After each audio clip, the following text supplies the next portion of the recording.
बिहार में जहरीली शराब से मौत पर एक्शन में सीएम नीतीश 16 नवंबर को लेंगे बड़ा फैसला। बिहार के 3.5 लाख नियोजित शिक्षकों को तोहफा, सरकार ने बढ़ाया 15% वेतन।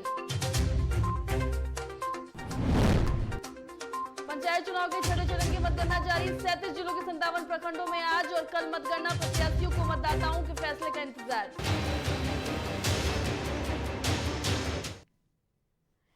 नमस्कार, डीटीवी भारत में आपका स्वागत है। मैं हूं पूजा वर्मा। शुरुआत करते हैं बुलेटिन की, लेकिन सबसे पहले इस वक्त की बड़ी खबर इस वक्त की आपको बता दें, जहां शराबबंदी पर सीएम की बैठक से पहले डीजीपी ने की बैठक। तो इस वक्त की बड़ी खबर आपको बता दें, जहां शराबबंदी पर सीएम की मीटिंग से पहले डीजीपी ने मीटिंग की है और सभी जिलों के एसपी के साथ ये मीटिंग की गई है।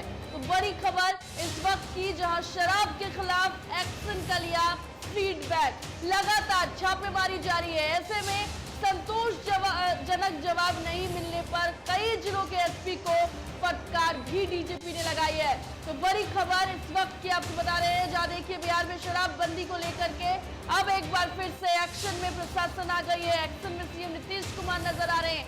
ऐसे में डीजीपी ने एक बैठक की है। सीएम नीतीश कुमार 16 तारीख को बैठक करने वाले हैं।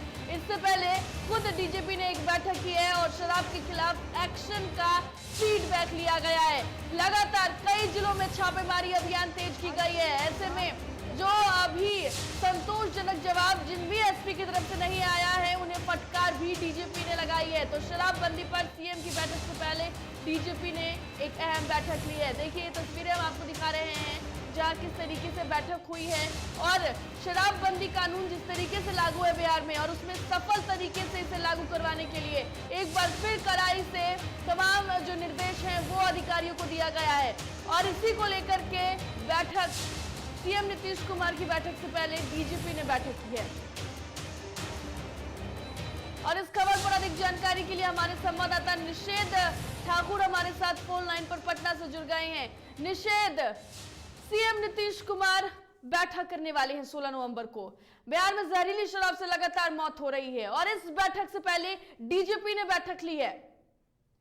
बिल्कुल पूजा, देखिए जिस तरीके से लगातार जहरीली शराब से लोगों की मौतें हो रही हैं और उससे मुख्यमंत्री को भी अब एक्शन लेना पड़ रहा है। मुख्यमंत्री भी बैठक करने वाले हैं, एक समीक्षा बैठक, जिसमें कई महत्वपूर्ण और कड़े निर्देश दे सकते हैं। लेकिन उससे पहले जो बिहार के डीजीपी हैं, उन्होंने एक बैठक की है और वो बैठक हुई है सभी जिलों के एसपी और एसएसपी के साथ, और उनको कई महत्वपूर्ण निर्देश दिए गए हैं। उनको साफ तौर पे कहा गया है कि जो छापेमारी अभी वो कर रहे हैं उसमें और तेजी लाएं और जितने भी अवैध कारोबार हो रहे हैं शराब से जुड़े, उसको जल्द से जल्द बंद किया जाए, उन पे छापा मारा जाए, कड़ी से कड़ी कार्रवाई उन पे की जाए। तो ये काफी महत्वपूर्ण हो गया है कि मुख्यमंत्री भी बैठक करने वाले हैं और उससे पहले डीजीपी फुल एक्शन में दिख रहे हैं। मुख्यमंत्री भी कोई ठोस कदम उठा सकते हैं, कई महत्वपूर्ण निर्देश दे सकते हैं जब समीक्षा बैठक करेंगे, क्योंकि लगातार देख रहे हैं विपक्षी पार्टियां भी इस मुद्दे पर हमलावर हैं। लगातार सरकार पे आरोप लगाए जा रहे हैं कि बिहार में शराबबंदी नहीं है, लगातार लोगों की मौतें हो रही हैं। तो उसको लेकर के अब मुख्यमंत्री एक्शन में हैं और समीक्षा बैठक करेंगे, कई ठोस कदम उठाए जाएंगे। उससे पहले जो बिहार के डीजीपी हैं, उन्होंने भी सभी एसपी एसएसपीओ को निर्देश दे दिया है कि अब एक्शन में आ जाइए। और निश्चित एसपीओ को फटकार भी लगाई है डीजीपी ने।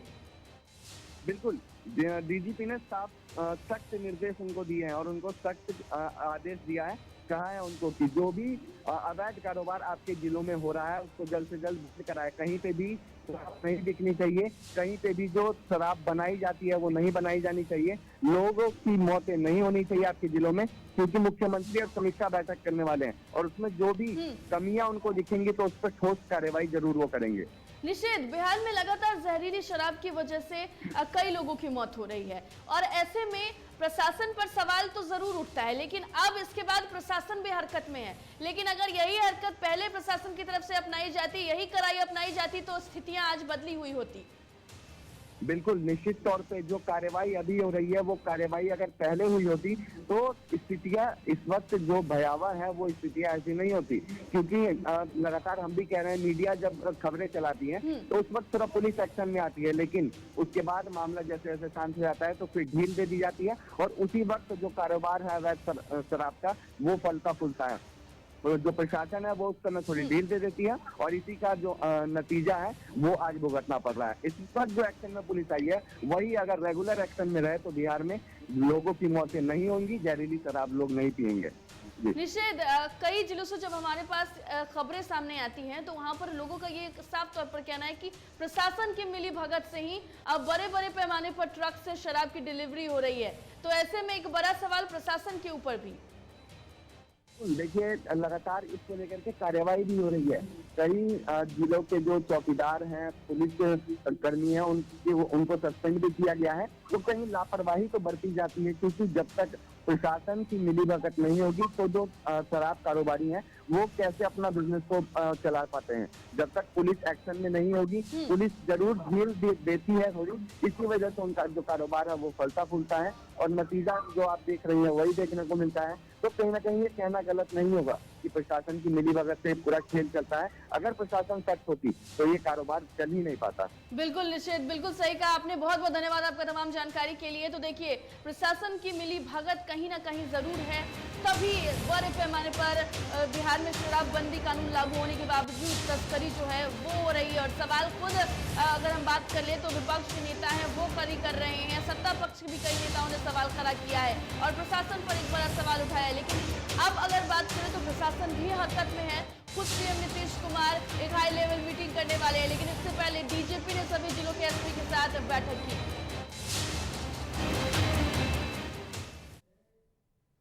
बिहार में पूर्ण शराबबंदी के बाद भी राज्य में बड़े पैमाने पर शराब की तस्करी हो रही है। नीतीश सरकार ने हर हाल में पूर्ण शराबबंदी को लागू करने का हमेशा अपना संकल्प दोहराया है, लेकिन हाल ही के दिनों में जहरीली शराब से लोगों की मौत हो रही है। एक बार फिर सूबे के मुख्यमंत्री नीतीश कुमार 16 नवंबर को हाई लेवल मीटिंग करने जा रहे हैं। जानकारी के मुताबिक इस बैठक के बाद कई लोगों पर गाज गिर सकती है।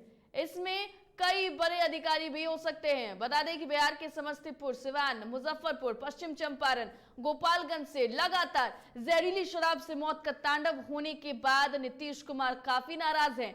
सभी आला प्रशासनिक और पुलिस अधिकारी को डिटेल के साथ 16 नवंबर को उपस्थित होने का निर्देश दिया गया है।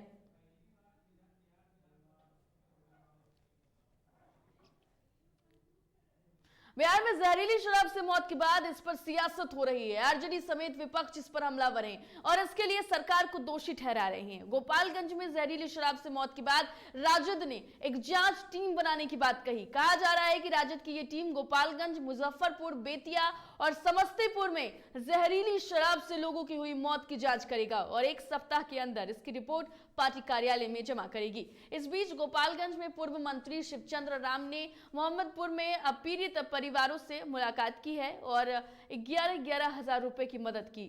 इस दौरान आरजेडी ने सरकार पर हमला भी बोला।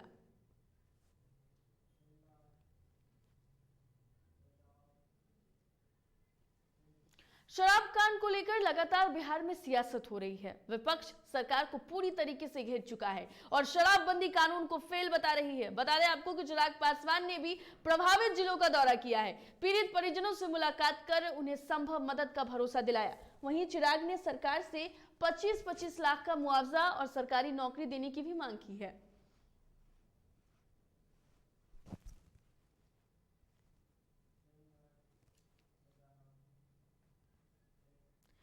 समस्तीपुर जिले में जहरीली शराब का कहर जारी है। ताजा मामला सराय रंजन थाना क्षेत्र का है, जहां जहरीली शराब से एक और व्यक्ति की मौत हो गई। वहीं एक युवक अब भी इलाजरत है। बता दें कि समस्तीपुर जिले में जहरीली शराब से मौत का आंकड़ा 8 पर पहुंच गया है। मृतक की पहचान सराय रंजन थाना क्षेत्र के नरघोगी खेरवन टोली निवासी चंदन कुमार के रूप में हुई है। बताया जा रहा है कि युवक ने 10 नवंबर को अपने दोस्तों के साथ शराब पी थी। इसके बाद सभी की हालत बिगड़ती चली गई। अभी तो जैसे कि देखे हैं, पंकज कुमार नाम है, पेशेंट का सराय रंजन से आया है। उनका कहना है कि उन्होंने अपने फ्रेंड्स के साथ जो है कुछ टॉक्सिक सब्सटेंस लिया है, जैसे शराब इत्यादि वगैरह, ठीक है। लेकिन अभी पेशेंट के स्टेबल है, कॉन्शियस है और बाकी में भी ट्रीटमेंट वगैरह चल रहा है। सारण जिले में न्यायिक हिरासत में एक युवक की मौत हो गई। शराब पीने के आरोप में भेल्दी पुलिस ने 3 दिन पहले उसे शोभेपुर गांव से गिरफ्तार किया था। कोर्ट में पेशी के दौरान ही उसकी तबीयत बिगड़ गई और जेल भेजने के बजाय उसे अस्पताल में भर्ती कराया गया, जहां उसकी मौत हो गई। मृतक की पहचान विजेश्वर नट के रूप में हुई है। उसकी मौत के बाद पत्नी और परिजनों ने पुलिस पर आरोप लगाया है कि पुलिस मारपीट से उसकी मौत हुई है। पीड़ितों ने एसपी से न्याय की गुहार लगाई है और मौत की सूचना पर आक्रोशित ग्रामीणों ने सड़क जाम कर दिया, जिससे आवागमन बाधित हो गया।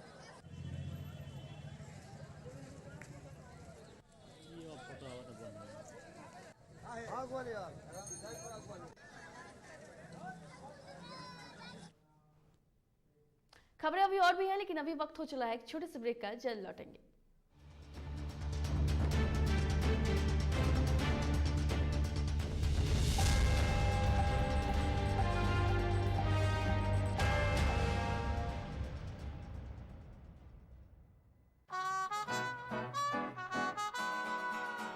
बार बार देखो, हजार बार देखो, ये देखने की चीज है, हमारा दिलरुबा ताली हो, ताली हो। This is my favorite. I like the way I look. I like this. Your wall looks amazing in this one. The wall. Yeah.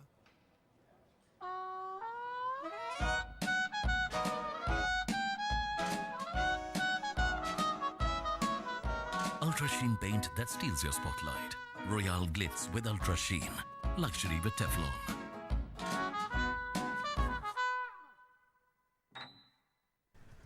दादी, इतने सारे पापड़ बन गए, क्या करे? कच्चा पापड़, पक्का पापड़, एक्स्ट्रा पापड़, इंस्टा पापड़, कक्कर दादी की छत का पापड़ विद ऑनलाइन प्रेजेंस बन गया धाकड़। फोन पे करके ऑर्डर ही ऑर्डर, सब वाह हो गए इसको खाकर। कच्चा पापड़, पक्का पापड़, चंडीगढ़ टू चेन्नई बढ़िया सापड़। कच्चा पापड़, पक्का पापड़, एक्स्ट्रा पापड़, इंस्टा पापड़। बिजनेस बढ़ाओ इंडिया के फास्टेस्ट 4G के साथ। स्पीड से बढ़ो विद वी गिगा नेट। और ये रहा आपका बर्थडे गिफ्ट। पापा, बेटा ये कैसा है? ये दुनिया क्यों न समझे, मेरी दुनिया बदल गई।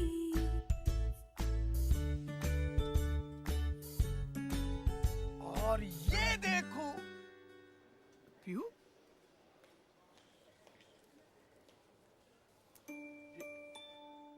पीहू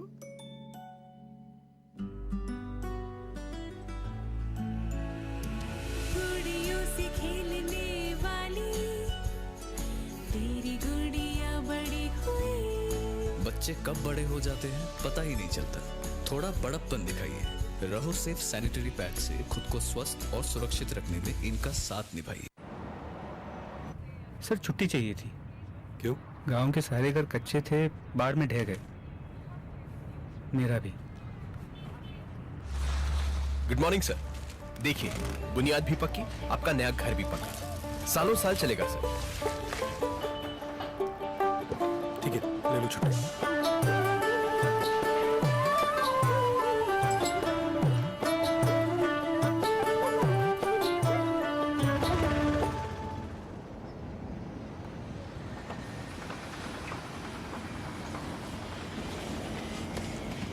लो, हो गया घर पक्का। छुट्टी कैंसिल।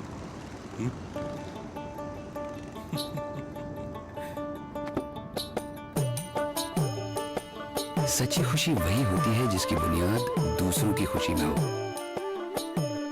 कोणार्क, खुशियों की बुनियाद।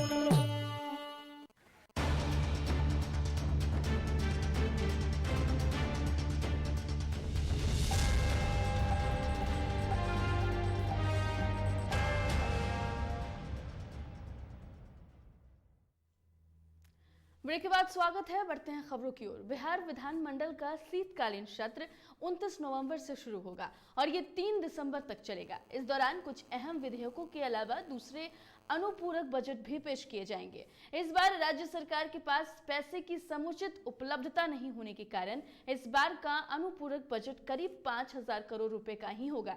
इस राशि में मुख्य रूप से बिहार आकस्मिक निधि यानी कि BCF के तहत खर्च किए गए रुपयों की प्रतिपूर्ति की जाएगी। इस फंड के तहत मुख्य रूप से कोरोना काल और बाढ़ राहत कार्यों के तहत लोगों को तुरंत मदद मुहैया कराने के लिए खर्च किए गए हैं। इस बार किसी नई योजना या विभागों के अंतर्गत चलने वाली विकासात्मक योजनाओं के लिए अतिरिक्त राशि मुहैया कराने की फिलहाल कोई योजना नहीं है।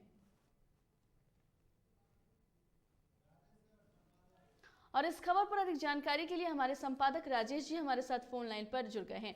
राजेश जी, 29 दिसंबर को नवंबर को अगर हम बात करें तो यहाँ पर सत्र जो है वो शीतकालीन सत्र चलेगा और ये 3 दिनों तक होने वाला है। क्या कुछ खास रहेगा? ये शीतकालीन सत्र की अगर बात कर ली जाए, काफी संक्षिप्त सत्र आप कह सकते हैं, अवधि काफी कम है। हालांकि इसको लेकर विपक्ष ने कई सवाल भी खड़े किए हैं कि अवधि विस्तार करने की जरूरत है, काफी संक्षिप्त सत्र है। और इसको लेकर विधानसभा के तरफ से एक अधिसूचना भी जारी की गई है और तमाम विधायकों, तमाम माननीयों को कहा गया है कि आप अपने जो सवाल हैं वो यथाशीघ्र भेज दें। हालांकि इस सत्र की अगर बात कर लें तो जो ज्यादातर जो सरकारी काम कार्य है, जो कार्य है, विधायिका का कार्य है, वही निपटाए जाएंगे। बहुत ज्यादा स्पेस नहीं होगा। हालांकि विपक्ष जो है कई ऐसे सवाल है, हाल के दिनों में शराबबंदी से की विफलता को लेकर भी मुद्दा उठाएगा। और इसके अलावा अगर बात कर लें तो बेरोजगारी, महंगाई, भ्रष्टाचार, ऐसे कई इशू हैं जिस पर विपक्ष सरकार को घेरने की कोशिश करेगी। लेकिन जो उम्मीद है, ये 3 दिन का जो सत्र है काफी कम संक्षिप्त सत्र आप कह सकते हैं। कुछ सरकारी जो कार्य हैं, विधायी कार्य हैं, वो होंगे, लेकिन आम जनता से जुड़े हुए जो सवाल मुद्दा जो विपक्ष उठाएगा, उन मुद्दों का सवाल का जवाब जो है सरकार की तरफ से मिलना कठिन है, क्योंकि ज्यादातर जो मुद्दे हैं उस मुद्दों पर सरकार बचना चाहेगी। और ऐसे स्थिति में शोर शराबा और हंगामा के बीच ये सत्र भी आप कह सकते हैं कि पूरी तरह से डूब जाने के आसार हैं। हालांकि संक्षिप्त सत्र को लेकर विपक्ष के जो सवाल है उस पर सत्ता पक्ष के जो नेता है उनका कहना है जो प्रक्रिया है उस प्रक्रिया के तहत सत्र बुलाया गया है और विपक्ष अगर कोई भी सवाल उठाता है तो उनके तमाम सवालों का जवाब संबंधित विभाग के मंत्री देने की कोशिश करेंगे। जी पूजा। बिल्कुल राजेश जी, बहुत बहुत धन्यवाद आपका तमाम जानकारी के लिए।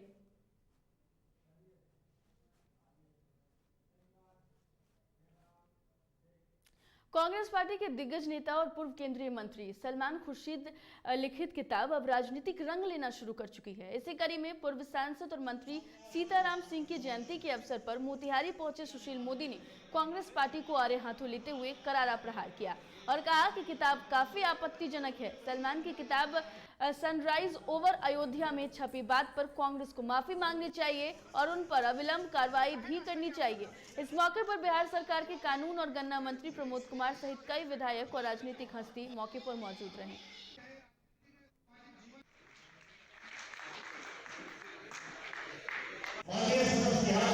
ये बहुत आपत्तिजनक है। ये कांग्रेस की मानसिकता को दर्शाता है। इन्होंने जिस तरह से हिंदू संगठनों की तुलना बोको हराम और अन्य आतंकवादी संगठनों से की, तो कांग्रेस को ये विचार करना चाहिए कि सलमान खुर्शीद पर क्या कार्रवाई करे।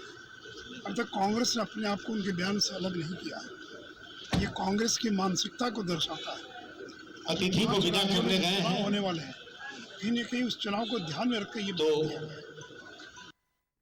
मद्य निषेध और उत्पाद निबंधन मंत्री सुनील कुमार ने गोपालगंज में अपने विधानसभा इलाके के हाई स्कूलों का निरीक्षण किया। निरीक्षण के दौरान पठन पाठन का हाल जाना, इसके साथ ही समितियों का भी गठन किया।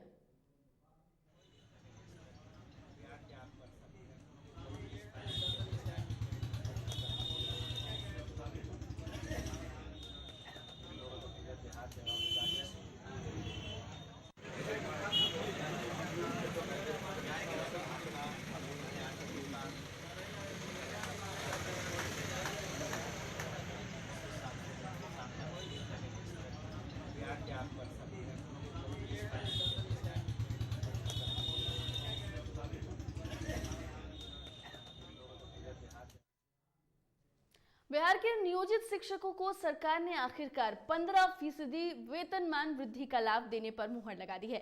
1 जनवरी 2022 से राज्य के 3.5 लाख नियोजित शिक्षकों को बढ़े हुए वेतन का लाभ मिल सकेगा। बिहार के सभी कोटे के नियोजित शिक्षकों और पुस्तकालय अध्यक्षों को 1 अप्रैल 2021 से 15% वेतन वृद्धि का संकल्प सरकार के शिक्षा विभाग ने 29 अगस्त 2020 को ही जारी किया था।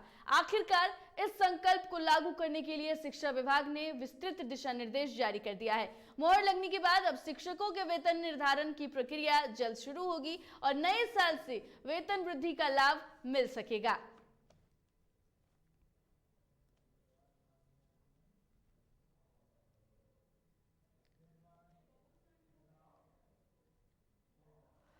राज्य में कंबाइन हार्वेस्टर चलाने के लिए जिलाधिकारियों ने अनुमति अनिवार्य होगी। पराली जलाने वाले किसान सरकारी सुविधाओं से तो वंचित होंगे ही, उनका नाम भी सार्वजनिक किया जाएगा। इसके लिए कृषि कार्यालय के सूचना पट्टी पर उनका नाम चिपकाया जाएगा।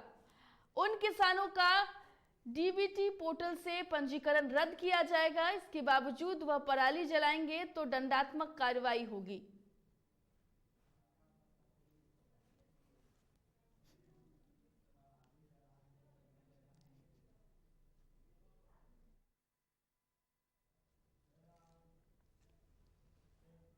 आरजेडी के दिवंगत नेता और देश भर में चर्चित बाहुबली रहे शहाबुद्दीन के बेटे उसामा साहब लोजपा रामविलास के राष्ट्रीय अध्यक्ष चिराग पासवान से मिलने पहुंचे। चिराग के पटना स्थित आवास पर उसामा ने उनसे मुलाकात की। दरअसल शहाबुद्दीन की बेटी का निकाह और बेटे के वलीमा की शाही तारीख से तैयारी चल रही है। 15 नवंबर को उनके पैतृक गांव प्रतापपुर में शादी और वलीमा दोनों एक साथ होने जा रही है, जिसका निमंत्रण देने चिराग के घर उसामा पहुंचे थे।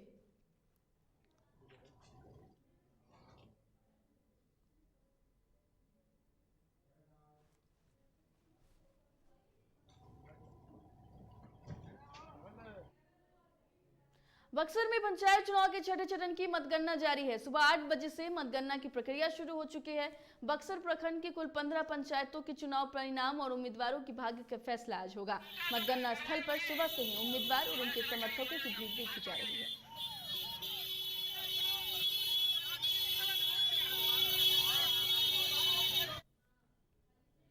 छपरा के कचहरी स्टेशन के पास एक महिला की चेन छीनकर भाग रहे युवक को मौके पर मौजूद लोगों ने पकड़ लिया और उसे रेल राजकीय पुलिस को सौंप दिया। रेल पुलिस को सौंपने के पूर्व पीड़ित महिला ने पकड़े गए चोट की जमकर धुनाई कर दी। महिला की पिटाई से आरोपी युवक प्लेटफॉर्म पर गिर गया, जिसे घसीटते हुए लोग कचहरी स्टेशन जीआरपी पोस्ट पर ले जाकर सौंप दिया।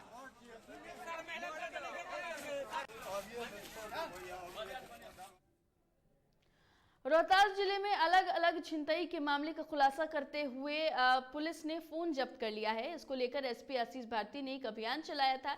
इसके तहत 27 लोगों को उनका मोबाइल फोन वापस लौटाया गया।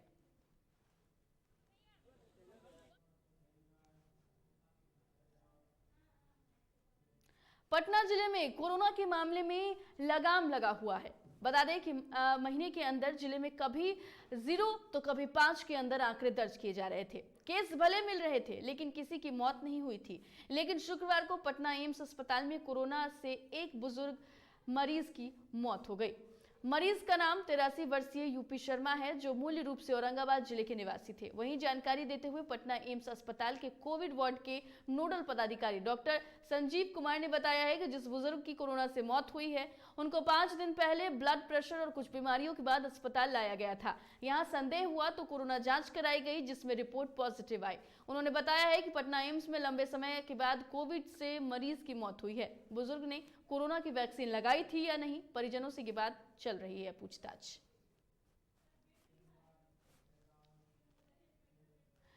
स्मार्ट सिटी की सबसे महत्वपूर्ण योजना integrated command and control project यानी कि ICCC की शुरुआत होने जा रही है। प्रोजेक्ट के लिए एजेंसी का चयन फाइनल कर लिया गया है और करीब 221.49 करोड़ की लागत वाली योजना पर इस माह की से ही काम शुरू कर दिया जाएगा। इसके तहत पूरे शहर में करीब 2700 उच्च क्षमता वाले कैमरे लगाए जाएंगे, जिसमें चेहरा पहचानने, गाड़ी की नंबर प्लेट ढूंढने से लेकर पूरे शहर में ट्रैफिक मैनेजमेंट सिस्टम की सुविधा विकसित होगी। इसके अलावा weather sensor, public address system, पूरे शहर में ऑप्टिकल फाइबर भी लगाए जाएंगे।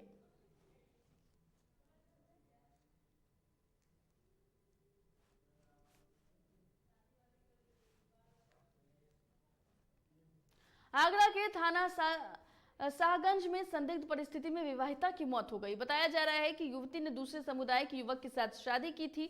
मौत के बाद दोनों पक्षों के लोग आमने सामने आ गए और जमकर पथराव और फायरिंग की। कई दुकानों में भी तोड़फोड़ की गई और स्थिति को बेकाबू होता देख सीओ लोहा मंडी और पुलिस मौके से भाग निकले, जिसके बाद पूरे जिले की फोर्स को तैनात किया गया। इधर हिंदूवादी संगठन कार्रवाई के लिए थाने में बैठ गए हैं।